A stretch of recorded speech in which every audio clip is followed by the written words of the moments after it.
Assalamualaikum warahmatullahi wabarakatuh. Apakah teman-teman ingin mengembalikan akun Facebook teman-teman dari mode profesional ke mode biasa? Nah, kali ini saya mau sharing 4 cara menonaktifkan mode profesional di akun Facebook.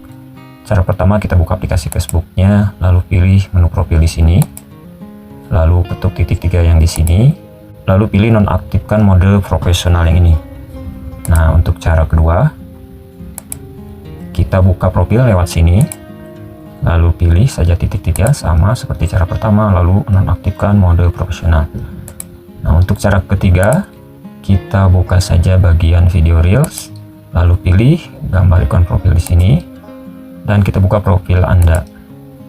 Lalu pilih titik 3 bulat sini, dan kita nonaktifkan mode profesional di sini.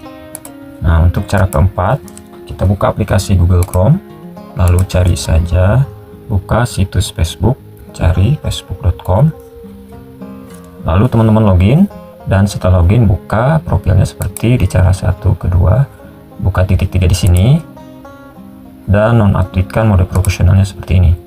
Dilanjutkan saja sampai selesai.